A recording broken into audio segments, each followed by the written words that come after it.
രാജീവരവിന്റെ അടുത്ത് ഞാൻ എത്രയോ ആവർത്തി പറഞ്ഞിരിക്കുന്നു, എനിക്ക് വേഗം മരിച്ച് പുനർജനിച്ച് നിങ്ങളുടെ താഴമൺ കുടുംബത്തിൽ ചേർന്നു.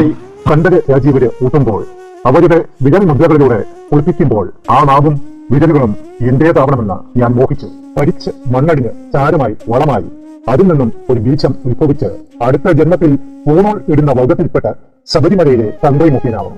അദ്ദേഹത്തിന്റെ വിവരക്കേട് നമുക്കെല്ലാവർക്കും മനസ്സിലാവും. ജന്മം കൊണ്ടല്ല, കർമ്മം കൊണ്ടാണ് ഒരാൾ ബ്രാഹ്മണൻ ആവേണ്ടത്. ബ്രാഹ്മണൻ എന്ന വാക്കിന്റെ അർത്ഥം ബ്രഹ്മജ്ഞാനി എന്നാണ്. ബ്രഹ്മത്തെ അറിയുന്നവൻ പൂണൂൽ ഇട്ടതുകൊണ്ട് ഒരാൾ ബ്രാഹ്മണനാവുന്നില്ല. തത്വമസിയുടെ അർത്ഥം പോലും അറിയാത്തത് കൊണ്ടാണ് സുരേഷ് ഗോപി ഇങ്ങനെ പറഞ്ഞത്. പരബ്രഹ്മമാണ് ദൈവം എന്ന്. അത് ഒരു തവണയെങ്കിലും സുരേഷ് ഗോപി മനസ്സിരുത്തി വായിച്ചിരുന്നെങ്കിൽ ശബരിമല ക്ഷേത്രം മല അരയന്മാരുടെ ക്ഷേത്രമാണ്. അയ്യപ്പൻ മല അരയന്മാരുടെ കുലദൈവവും.